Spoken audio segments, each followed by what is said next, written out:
ақш-тың ядролық сынақтары 1945-1992 жылдар жүргізіледі. 1056 ядролық сынақтар, соның ішінде Ұлыбританиямен бірігіп 24 ядролық сынақтар жүргізіледі. Невада сынақ полигонында 1950-1993 жылы 100 атмосфералық, 804 жер асты сынақтары жүргізіледі. Атолл Бикини 1946-1958 жылы 23 сынақ, соның ішінде 22 атмосфералық, 1 су асты сынақтары. Атолл Эневеток 1946-1958 жылы 43 сынақ, соның ішінде 41 атмосфералық, 2 су асты сынақтары. Джонстон аралы 1958-1962 жылы 12 атмосфералық сынақтар. Рождество аралы 24 атмосфералық сынақтар. Амчатка аралы 3 су асты сынақтары. ақш аумағында Колорадо штаты 2 жер асты сынақтары, Миссисипи штаты 2 жер асты сынақтары, Невада штаты 5 атмосфералық, 2 жер асты сынақтары, Нью-Мексико штаты 1 атмосфералық, 2 жер асты сынақтары. Тынық мұхитының акваториясы 1955-1958 жылы 2 атмосфералық, 2 су асты сынақтары. Атлант мұхитының акваториясы 1958 жылы 3 атмосфералық сынақтар. Невада полигонында бірнеше штолен бақылаулы өлшеу аспаптары мен зертханалар орналасқан. Штолен ұзындығы 500 метрге дейін жетеді. 1951-1957 жылдары Невада полигонында ядролық қаруды, әуе ядролық жарылыстарды қолданумен 9 әскери оқу жаттығулары өткізіледі. Оқу жаттығуларына шамамен 210 000 әскери қызметшілер қатысады.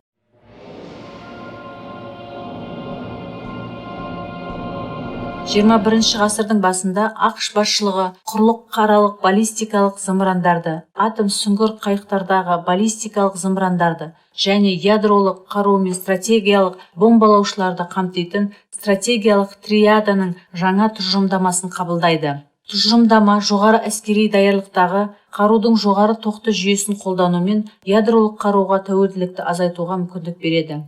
Жаңа стратегиялық триада шабуылды ядролық және ядролық емес күштер, белсенді зымыранға қарсы жүйелер және әуе шабуылына қарсы қорғану жүйелері, сондай-ақ пассивті қорғаныс сияқты компоненттерді, ғылыми зерттеу базасын және өнеркәсіп инфрақұрылымды, соның ішінде халықаралық жағдайды өзгертуге икемді әсер етуге және қажетті қарулану жүйелерін күшейтуге қабілетті ядролық қарулы күштерді құрайды.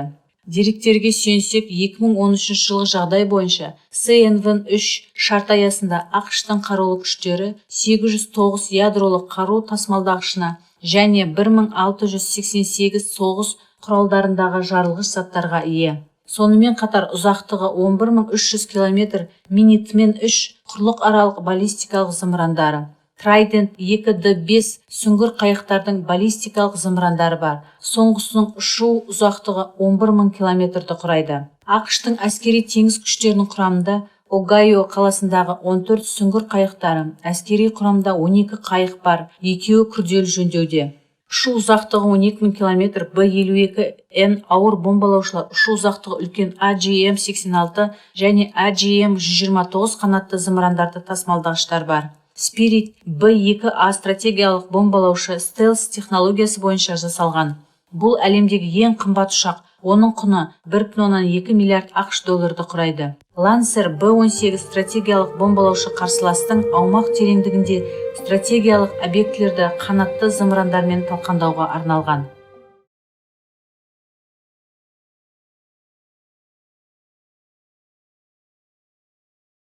20 ғасырдың екінші жартысында ақш пен КСРО-да зымыранға қарсы қорғаныс жүйесін құру арқылы баллистикалық зымырандардан қорғану нұсқауларын іздеу жүргізіледі. Бұл ПРО жүйесімен салыстырғанда құны бірнеше есе арзан баллистикалық зымырандардың санын арттыру арқылы шабуыл жасауды күшейтудің жауапты әрекетіне алып келеді.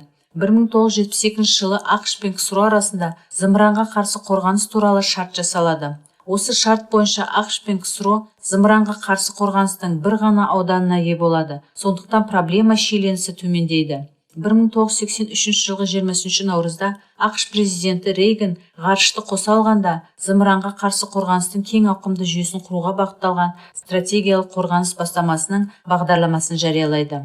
Мұның мақсаты ақш-тың бүкіл аумағына зымыранмен жаппай соққы жасаудан қорғанатын қалқан құру. Стратегиялық қорғаныс бастамасының бағдарламасы бойынша жұмыстарды жүргізу оның келешегі жоқ жоба екендігін және мұндай қалқанды құру мүмкін еместігін көрсетеді. 2002 жылы ақш 1972 жылы зымыранға қарсы қорғаныс шартынан шығады. Сол жылы ақш зымыранға қарсы қорғаныстың ұлттық жүйесін құру, қашықтығы жоғары ГБИ тосқауыл зымырандарының көмегімен қарсыластың баллистикалық зымырандарына және аймақтық зымыранға қарсы қорғаныс көмегімен орташа және шағын қашықтықтағы зымырандарға тосқауыл жасау туралы шешім қабылдайды. Тосқауыл жасау үшін екі позициялық ауданды құрудың алғашқы учаскелері Аляска және Калифорния болады. Траекторияның орташа учаскесінде ГБИ зымырандары мен баллистикалық зымырандардың оқ тұмсықтарына тосқауыл жасалады. Екінші учаске жоғары көтерілуші учаскеде зымырандарға тосқауыл жасау, белсенді учаскелерді қоса алғанда стандарт тосқауыл жасаушы зымырандардың көмегімен иджис теңізге орналастырудың зымыранға қарсы қорғаныстың көп функционалды жүйесімен әскери теңіз флотының кемелеріне тосқауыл жасалады. Әскери теңіз флотының кемелері жедел қозғалады және әлемдік теңіздің барлық бағыты бойынша жүріп тұра алады. Зымыранға қарсы қорғаныстың үшінші учаскесі ХААТ және Патриот жер бетінде орналасқан кешендердің көмегімен қашықтығы төмен және орташа баллистикалық зымырандарға тосқауыл жасау. ақш тосқауыл жасаушы зымырандарды орналастырумен Еуропада, Польшада және Румынияда үшінші позициялық ауданды құруды жоспарлайды.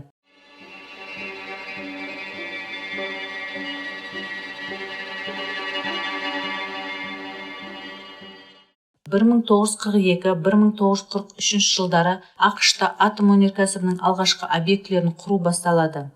1943 жылы Хэнфорд кешені ендіріледі. Кешен атом бомбалар үшін қару-жарақты плутоний өндірісімен айналысады.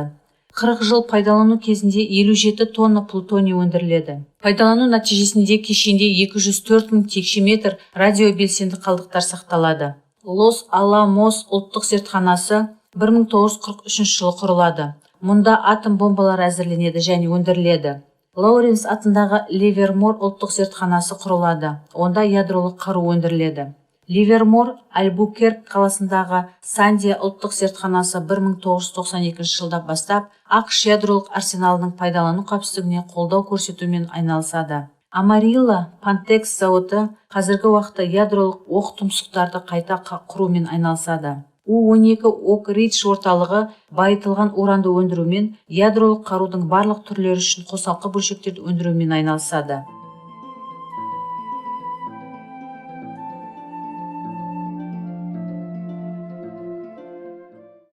КСРО-ның ядролық сынақтары Семей сынақ полигонында 1949-1989 жылдары жүргізіледі. 456 ядролық сынақ, соның ішінде жерде 30, әуеде 86, жер астыда 340 сынақ жүргізіледі. Полигонның ауданы 18450 шаршы километрді құрайды. Атом бомбасының алғашқы сынағы сынақ даласы алаңында жүргізіледі. 1949 жылғы 29 тамызда қуаты 22 килотонна сынақ жүргізіледі. 1951 жылғы 18 қазанда ұшақтан қуаты 42 килотонна бомба тастаумен алғашқы әуе сынағы жүргізіледі.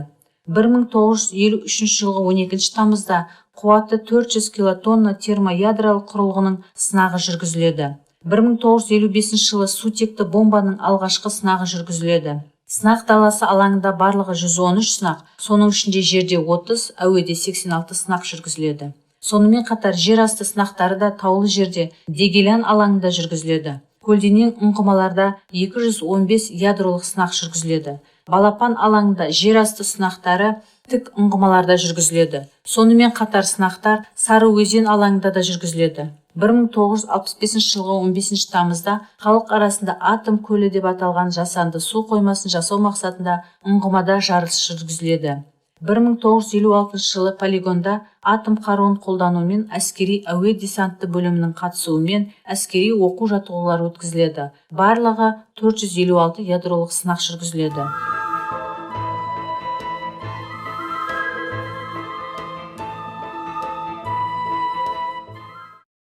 Новоземельск солтүстік мұзды мұхиттың Баренц және Карст теңіздері арасында орналасқан. Солтүстік және оңтүстік аралдарынан құралған.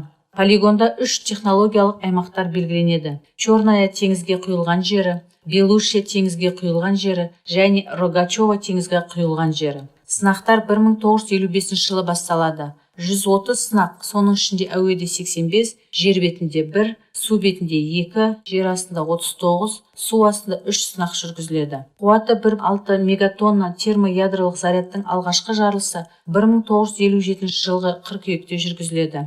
1961 жылғы қазанда қуаты 50 мегатонна әлемдегі ең үлкен сутекті бомбасының сынағы жүргізіледі. Соңғы жерасты сынағы 1990 жылы жүргізіледі.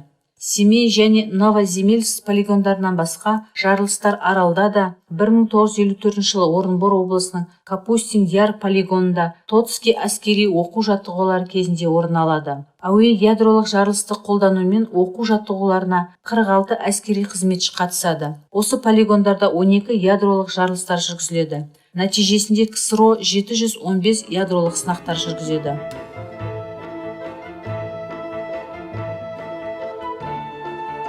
1940 жылдары соғыс аяқталғаннан кейін Кеңес одағының ядролық қаруы ауыр бомбалаушыларды тасымалдағыштар болмайды. 1947 жылы Иосиф Виссарионович Сталин конструктор Сергей Королевке ақш аумағына жететін құрлықаралық баллистикалық зымыранды құруды тапсырады. Осы арқылы Кеңес одағының зымыран құрылысына және болашақ ғарышына жол салады. ақш-тағыдай Кеңес одағында неміс конструкторы Вернер фон Браунның Фау-2 баллистикалық зымыранынан меңгерумен байланысты жұмыстар басталады. 1957 жылғы тамызда Байқоңыр ғарыш алаңынан Р-7 баллистикалық зымыран алғаш рет іске қосылады. Бұл 1957 жыл әлемдегі алғашқы жер жасанды спутнигін іске қосу үшін қолданылады. Ал бұл 1961 жылғы сәуірде әлемнің бірінші ғарышкері Юрий Гагаринмен қолданылады. Р-7 баллистикалық зымырандармен алғашқы зымыран кешені 1959 жылы әскери кезекшілікке қойылады. 2013 жылы стратегиялық мақсаттағы зымыран әскери құрамында 395 зымыран кешені және 1303 ядролық әскери зарядтар болады.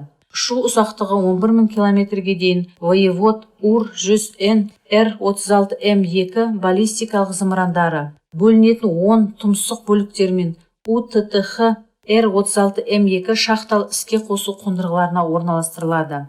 Тополь РТ-2ПМ қозғалмалы іске қосу қондырғыларында орналастырылады. Тополь М РТ-2ПМ жоғары түрлендірілген конструкцияда жасалады. ЯРС шахталы және жылжымалы қондырғыларды, сондай-ақ шахтаға орналастырылатын авангард жаңа зымыранды кешендерді жеткізу жоспарланады.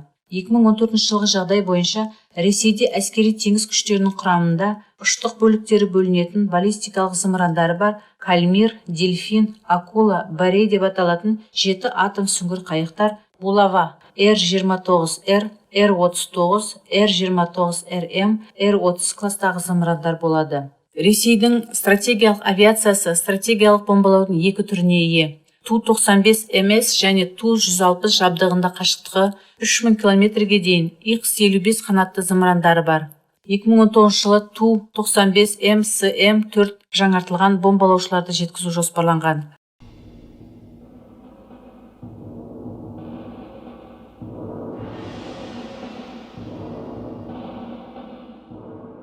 КСРО мен ақш арасындағы 1972 жылғы зымыранға қарсы қорғаныс туралы шарт бойынша КСРО зымыранға қарсы қорғаныстың бір ғана позициялық ауданына ғана ие болады. Бұл Мәскеудің баллистикалық зымырандардан қорғау болып табылады.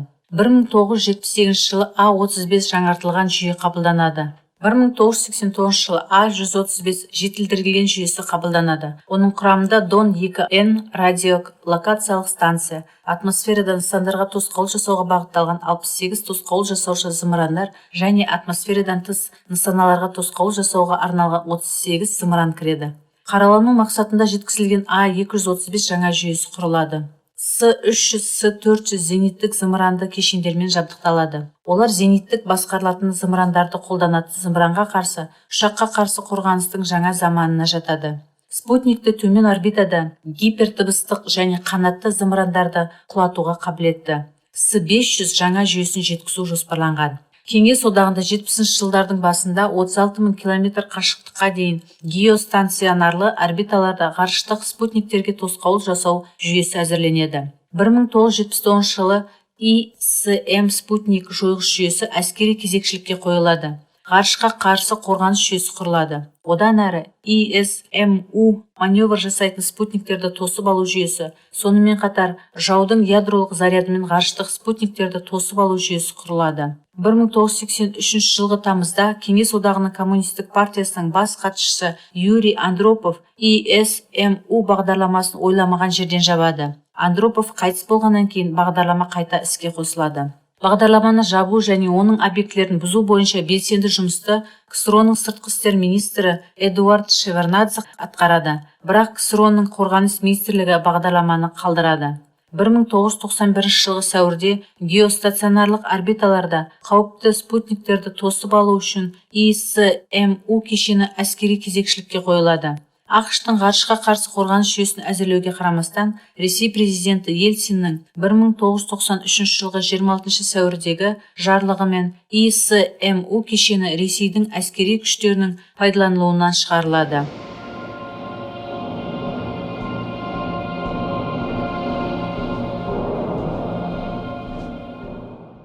КБ-11 алғашқы советтік ядролық орталығы 1946 жылы Мәскеуден шығысқа қарай 400 шақырым жерде Саров қаласында құрылады. 1954 жылы Орта Уралдың Снежинск қаласында ядролық қаруды әзірлеу бойынша екінші орталық құрылады. Осы орталықта Щелкин, Забабахин, Захаренков, Феоктистов, Литвинов және тағы басқа әйгілі ғалымдар қызмет атқарады. 1954 жылы КБ-25 үшінші орталығы Арзамас 16 құрылады. 1951 жылы Арзамаста атом бомбаларын өндіру бойынша нөмір 1 зауыт, нөмір 2 зауыт және Авангард алғашқы сериялық зауыты салынады. 1951 жылы онда 29 атом бомбалары жасалады. Нөмірі 815 химиялық металлургиялық комбинаты, оның негізгі мақсаты атом бомбалары үшін 235 уранды және 239 плутонийді өнеркәсіптік жолмен алу болып табылады. Нөмірі 815 Красноярск Тау-Кен химиялық комбинатында қарулы плутоний өндіріледі. Нөмірі 813 Урал электр химиялық комбинаты. Қазіргі Новоуральск 1949 жылы құрылып, уран изотоптарын газодиффузиялық әдіспен бөлумен айналысады. Ангар электролизді химиялық комбинаты 1957 жыл іске қосылады. Оның мақсаты уранның гексафторидін алу және оны байыту болып табылады. Красноярск электр химиялық зауыты 1962 жыл іске қосылады. Свердловск 45 қазіргі Лесной қаласы қару-жарақ мақсаттары үшін жоғары бағытталған уранды өндіреді. Қазіргі уақытта жоғары байытылған уранды төмен байытылған уранға өңдеумен айналысады.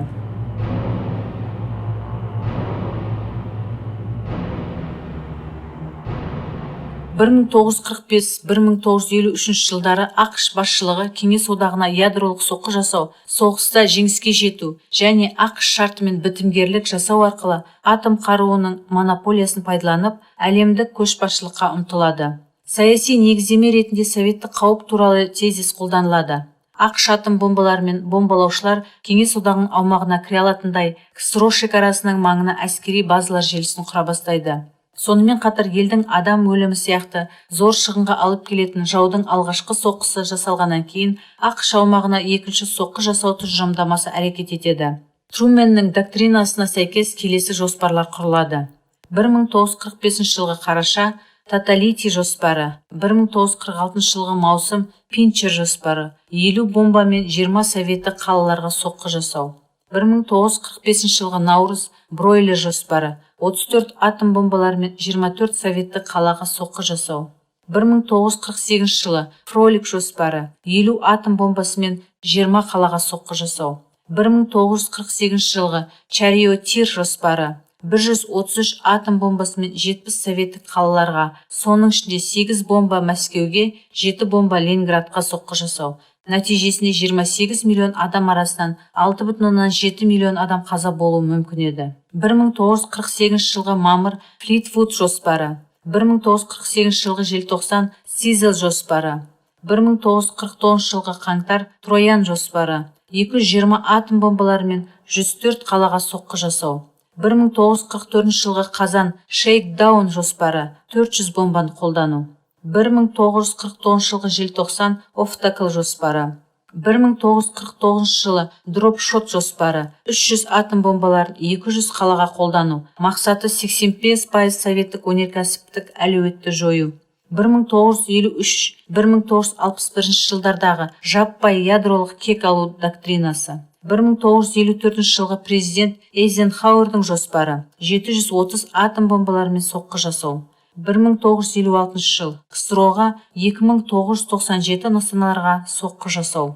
1960 жылғы желтоқсандағы президент Кеннидің СИОП 622 стратегиялық нысаналарда жою бірыңғай жоспары. КСРО, Қытай және одақтас елдердің аумақтарына 3423 нысаналар бойынша соққы жасау. 360-520 миллион адамның жойылуы.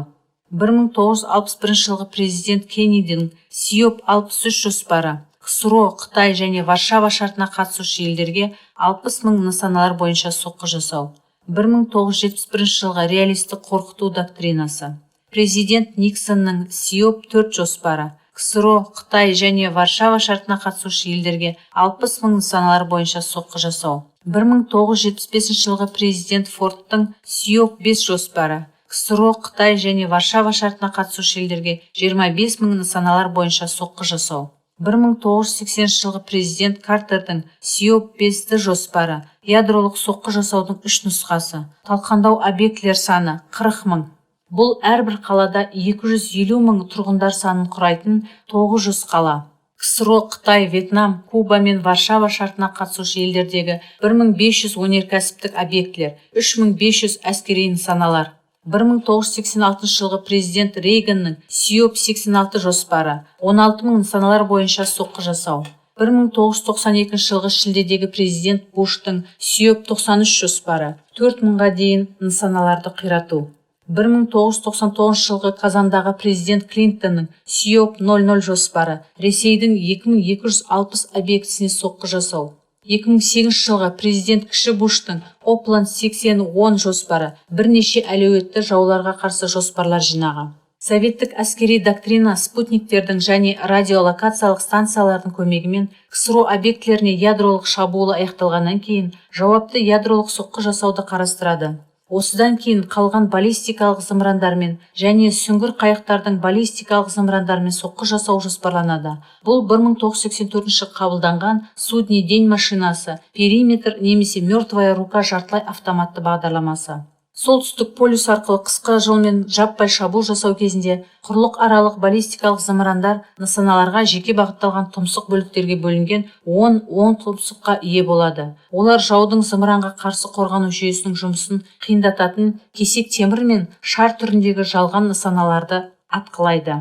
80%-дан астам баллистикалық зымырандар мақсатына жетеді және 100 миллиондаған адамдарды жояды. Қоршаған ортаның радиобелсенді зақымдануына, ядролық қыс әсеріне, планетада өмір сүрудің жойылуына алып келеді. Зымыранға қарсы қорғаныс жүйесі баллистикалық зымырандардың жаппай шабуылын тоқтата алмайды. Қылыш қалқаннан да күшті. 1993 жылы Ресей бірінші болып ядролық соққы жасау туралы жаңа әскери доктринаны қабылдайды.